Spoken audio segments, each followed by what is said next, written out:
Welcome back to the Nolan Build channel. Today we're going to be talking about this Safety Speed 72 GP automatic edge bander.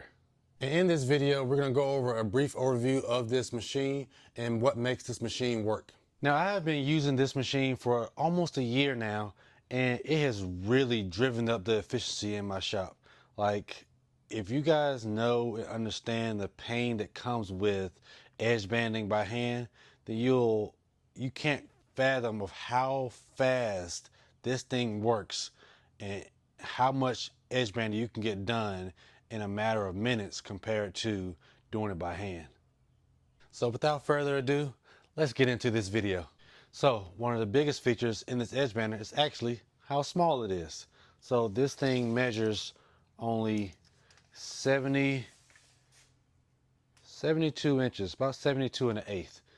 And if you measure to the back of the edge bander dispenser, you're at about 3 feet. You're at 36 inches and 36 inches. So that is a really small footprint, especially for smaller shops, which I think is a really big benefit. If you haven't researched edge banders already, then once you go down this rabbit hole, you will realize how big these machines can really be. And there are some machines that can't even fit in the length of my 40-foot shop. And so with this machine being a great size and such a small footprint, this is one of the few machines that is this size that features the automatic portion of it. A lot of the other ones can trim and do things for you, but it's like you have to manually do it all by hand or push it through. Once you go smaller than this, you start to get to where the automatic portion is not as much. It's really more like an automatic applier, not an automatic edge bander. This one feeds the piece through. Take your hands off of it. It feeds it through, puts the edge banding on, puts the glue on, and trims it on the edges and on top and bottom. So when you are done with it, you have a finished piece. Versus some of the smaller ones than this, you have to do manual cutting of the edges, and sometimes you have to do your own trimming after the fact. All right, so this Safety Speed edge bander is the 72 GP. They do make another one that is a hot melt machine, but the GP on this one stands for glue pot. All right, another feature on this machine is that it is 220 volt single phase. A lot of other larger machines are 3-phase, but with this machine being 220 volt single phase and it does not use compressed air, is that you have to have a 4-prong plug in order to be able to hook this guy up. So your standard 220 volt 3-prong outlets won't be able to be used on this machine, and I want you to be able to know that and take that into account before purchasing this machine. So there is a slight difference in the wiring up of this machine versus maybe other machines. I wanted to get you a closer look at this plug just so you can kind of take into account a 4-prong plug. This one is a locking one, so I basically put it in and twist it, and that helps it stay in and not have to worry about anything falling out. But you can kind of see what I have here, and I am not saying that this is the plug or this is exactly what you have to use. I am just saying this is what I have used, and I strongly suggest you getting an electrician to wire up your edge bander and any of your equipment if you are not apt to doing these type of things. And with that being said, this machine runs off of a 30 amp double pole 220 volt circuit. So just wanted to put that tad bit of information in there before we move on. So this machine uses a power feeder to feed your pieces through. Let's take a closer look at it. First, in order to unlock the power feeder, you have to loosen this lever, and then loosen this lever here, and we're going to take this completely out.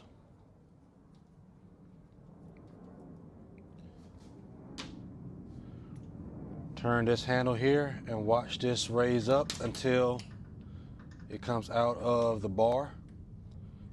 Disconnect the dust collection, and now we can swivel the power feeder out. Right now you can see the bottom of the power feeder, instead of having individual wheels on it, it has wheels with a one continuous belt on it to give it a smooth pass through of the surface and not leave a lot of marge on your workpiece. All right, back here we have our edge banding tape support disc, and basically that holds the edge banding tape and allows it to feed into your feeder here, where basically once your workpiece hits this roller, it starts to progress the tape. As you can see it moving there. So basically your workpiece is going to hit that and start moving the tape through. All right, when setting your tape, you're going to have a knob here and a knob here. They both adjust the heights of this and this bar here. Basically, you want it to be slightly above your tape, but not pressing down on your tape.